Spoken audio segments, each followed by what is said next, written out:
예. 대통령이 되기 전이고 대통령이 되고 난 이후에 이 일을 벌였다는 것은 뭐 제가 독점 사업까지는 얘기를 했습니다. 사업이다.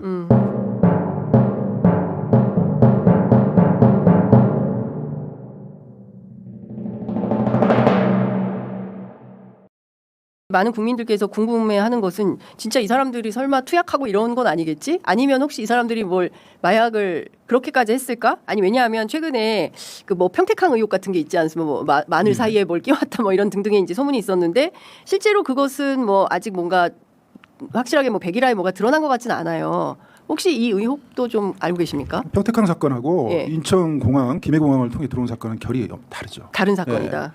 대통령이 되고 난 후에 예. 모든 권력기관을 장악해서 공항을 통해서 직항을 뚫어가지고 말레이시아 쿠알라룸푸르에서 인천공항을 통과시키면 4일 만에 들어오거든요. 4일. 예. 예. 그런데 평택항 같은 경우는 해운을 통해서 예. 컨테이너로 들어오는 예. 과정이 있단 말이에요. 예. 중국에서 실리는 과정도 시간이 걸릴 뿐더러 출발하는 그 과정에서도 시일이 지체되는 경우가 많고요. 국내에 들어오면서 그 영해라고 그러죠. 영해에서는 해수부, 해양경찰 이렇게 통해서 들어와 가지고 관세청 예. 관할하에 들어와서 보세 창고에 이게 물건이 들어오는 그 과정이 굉장히 복잡합니다. 네. 사람 손이 많이 타고요. 그 위험하고요. 네, 네. 탄로날 수도 있다. 지금 마약은 거기다가 누구 거라고 써놓지 않잖아요. 네, 그렇죠. 공항을 통해서 들어오는 것은 누구 거라고 다 써 있어요. 네, 맞습니다. 예, 예. 근데 해운함으로 들어온 것들은 예. 시간도 오래 걸리고 심지어 뭐 한 달 정도 걸릴 때도 있고 네, 기일을 네. 맞출 수가 없어요. 그래서 범죄자들이 그걸 인수해가지고 예. 유통시키는데 한계가 있죠. 대량이 들어올 수도 없고 예. 위험하고.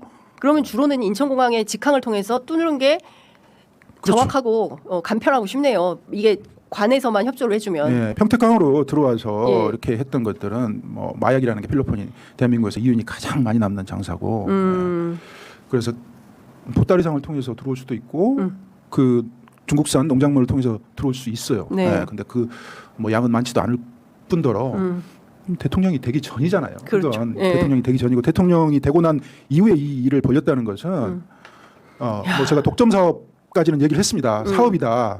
그러면 이제 그 기자분들이랑 앵커분들이 좀 물어주셔야 되는데 이게 왜 예. 사업이 독점 사업이라는 표현은 사실 쓰기는 어려운 표현이거든요. 말레이시아 예. 마약만 살아있는 그런 상황이었어요. 남미 쪽이나 그 골든 트라이앵글이라고 뭐 네. 미얀마, 라오스, 예. 캄보디아. 베트남 뭐 네. 이쪽에서 마약이 직접 제조돼가지고 들어오는 그런 것들이 예. 사라지고 있었단 말이에요. 말레이시아 발만 살아 있어서 대량으로 이렇게 들어오는 상황이어서 이러이러한 정황들, 국가 권력 움직임, 검찰에서 마약을 덮었던 그런 정황들, 그래서 이게 독점 사업을 위해서 열어준 건데 과연 이 독점 사업을 위해서 이걸 열어주었다. 열렸다. 열어버렸다. 저는 열어버렸다. 열어줬다고 이렇게 표현하기보다 예. 열어버렸다 공항을. 근데 이게 사업을 위해서 공항을 열었다. 예. 이렇게 얘기를 하면 대한민국 권력기관, 거기에 구성원들, 공무원들, 그 사람들의 정체나 네. 뭐 자존감은 어디가 있겠습니까? 다른 목적이 네. 이 마약을 통해서 이제 몇 차례 검거도 되고 근데 지금 그런 과정에서 예, 문제가 너무 생겼는데 기가 막히네요, 진짜. 만약에 정말 이 독점 사업을 위해서 공항을 열어가지고 마약이 쉽게 들어올 수 있는 통로를 열었다. 거기에 소위 얘기하는 심우정 검찰총장을 비롯해서 국가관계기관들이 그냥 권력이 원하니까 뭐 그냥 편의를 봐준 거야라는 식으로 대응을 했다라고 한다면 이게 공직자로서의 자격들이 없는 겁니다. 그거는 관세청도 마찬가지고. 경찰 조직도 지금 우리가 이제 그 윤석열의 내란 이후에 목격하고 있는 무수한 광경이 도대체 저렇게 뇌물이나 매건매직하는 사람을 저런 사람의 눈치나 보면서 자기 권력을 유지하려고 했던 게 과연 이게 그 대한민국의 국가 권력의 주요 기관에 있었던 엘리트들이 취할 태도냐에 대한 근본적인 회의와 의문을 갖고 있는 거거든요. 누가 보더라도 김건희 씨의 행태는 이거는 말도 안 되는 행태지 않습니까? 근데 누구도 지금 그렇게 하시면 안 됩니다. 예? 물론 이제 남편인 대통령 윤석열부터 감싸고 돌았기 때문에 또 윤석열이 그러고 있으니까 주변 공직자들이 누가 무슨 말을 할 수가 있겠습니까? 대통령이 지금 저러고 있는데 무슨 얘기를 할 수가 있겠어요?라고 그냥 해온 결과 나라가 이렇게 나락으로 빠져든 건데 심지어 마약에서조차도 그런 일이 횡행하고 있었다. 그리고 인천공항이 그냥 뻥 뚫린 거다. 그리고 지금 말레이시아가 적발돼서 그렇지 미얀마, 라오스, 캄보디아, 베트남 이런 데서 생산되는 마약이 막 우후죽순으로 그냥 물밀듯이 다 들어왔다라고 한다면 대한민국은 마약 청정국이 아니라 완전히 그냥 마약 쑥대밭이 되는 거 아닙니까? 그 특징점이 있어요. 예. 말레이시아는 마약을 제조하는 곳이 아니에요. 거기는 아 그래요?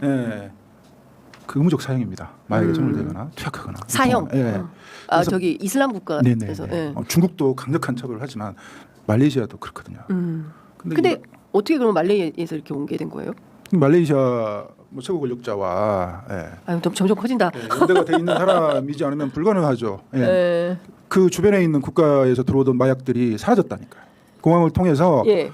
소규모로 들어오던 그런 마약들이 사라지고 그 물류가 필로폰의 물류가 말레이시아로 집중이 됐어요. 그 말레이시아로부터 대한민국 공항을 통해서 직항을 뚫어서 이렇게 들어왔단 말이에요. 그건 사람은 그렇습니다. 사람은 공무원은 그걸 눈 감아줄 수 있지만 이 시스템은 눈 감지 못해요. 관세청의 전자통관 시스템. 그러니까 저 여직원 전자통관 새내기 여직원이 그 적발을 한 거죠. 여직원의 그 얘기에서 출연이 되잖아요. 이 전자통관 시스템에서 검사 대상자로 지정했고 아피스로 지정한 사람들을 누군가 계속 지우고 있는 거예요. 전자통관 시스템 상에서. 전자통관 시스템이 알아서 이 사람들 검색하라고 걸러주는데 그걸 지우고 있다는 거죠. 그걸 지우고 있는 거죠. 누군가가. 그래서 자기가 걸어버렸다. 한 사람을. 그래서 이게 말레이시아 조직이 처음 실체가 드러나게 된 거다. 드러나게 된 거다. 여하튼 이 사건은 너무나 의혹이 많이 있고 특히 이게 그 김건희 일가와 아까 말씀하신 이 독점 사업이라는 말은 이게 엄청난 거거든요. 엄청난 워딩인 겁니다. 독점 사업, 의도가 있는 독점 사업이라고. 의도가 있는 독점 사업이라고 보신다고 한다면, 근데 어쨌든 지금 상황 같으면 어쨌든 백혜령 경정께서 말씀하신 대로 사건 기록이 있는 곳으로 가서 하시라도 빨리 이 사건이 제대로 된 진실 규명이 되도록 이제 국민들께서 바라는 건데, 정권 교체가 됐는데도 아직도 조금 진척이 느리다라는 것은 개인적으로도 굉장히 답답하실 것 같다라는 생각이 좀 들기도 하고요. 모쪼록 하여간 그 국회 차원에서 상설특검 대통령 어쨌든 임명하셔야 되니까요. 뭐 그 부분이 어떻게 진행되는지 저희들도 좀 지켜보도록 하겠습니다. 혹시 이 사건과 관련해서 정부 당국에 혹은 국회에 이건 꼭 좀 드리고 싶은 말씀이다 이런 게 좀 있으십니까?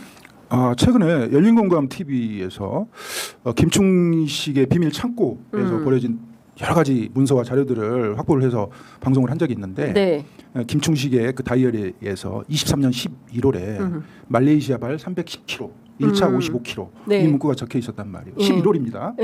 마약 사건으로 외압이 있었다고 제가 주장을 하면서 언론에 인터뷰하면서 저항하기 시작하던 그런 상황에서도 말레이시아에서 마약을 310kg 310kg가 뭐겠습니까? 말레이시아 들어올 수 있는 게 공항으로 들어올 수 있는 게 그래서 지금 제가 걱정스럽고 우려하는 부분은 이 말레이시아에서 들어온 이 필로폰 마약이 1000kg 이를 거다. 그 이상일 수도 있을 거다. 그런 얘기들이 자꾸 들려옵니다. 전국 모처에 장소에 보관되어 있고 이 마약은 수요 공급의 원칙에 따르지 않잖아요. 공급을 조절해 버리죠. 공짜로 마약을 투약하게끔 그렇게 유도한다거나 몰래 먹여서 그 이후에는 이제 찾게 만드는 그런 방법도 가능하고요. 근데 갑자기 소름 끼치는데 사실은 어제 그제 나온 소식이에요. 정부에서 석 달간 마약 사범을 3,700명 단속을 했고 마약 2,700kg을 압수했다는 소식이 들어왔거든요. 범정부 특별 단속을 통해서. 근데 이게 이제 계속 다 연동이 되어 있는 것은 아닌가라는 생각이 좀 들고 요새는 또 청소년들이나 어린 학생들 사이에서 이게 마약이 침투한다라는 얘기가 있기 때문에 대한민국에서 마약은 진짜 말도 안 되는 거라고 생각했는데 어느덧 근데 거기에 국가 권력이 대통령 부인 가족이 이런 의심을 하게 되는 거죠. 이미 마약이 들어와 가지고 이게 유통이 돼서 사용을 했다. 그러면 이 마약은 이 중독성이 굉장히 강하잖아요. 어떻게 되겠습니까? 사회에 심각한 문제로 마약 문제가 앞으로도 계속해서 제기가 될 거다. 이 최은순 씨와 관련된 김충식 씨의 수첩 이걸 가지고 또 수사를 확대해야 되지 않을까. 시간을 좀 차일피일 늦출 문제는 아니다라는 생각이 좀 드네요. 많이 답답하시겠습니다. 당장 빨리 오늘 지금이라도 수사 현장으로 달려가서 얼른 다 범죄자들 빨리 소탕하셔야 될 텐데. 그러니까 지금 참 답답. 관세청에서 전자통관 시스템을 3월달에 25년 3월달에 시스템을 1,060억 들여서 전면 교체를 해버렸어요. 거기에 있는 모든 범죄 증거들이 들어있는데 시스템을 교체하면서 뭐 증거인멸? 증거인멸 해버렸고 업무용 컴퓨터도 그 관계자들 컴퓨터를 다 바꿔버렸고 그런 상황인데 답답하죠. 그렇지만 지금도 늦지 않았어요.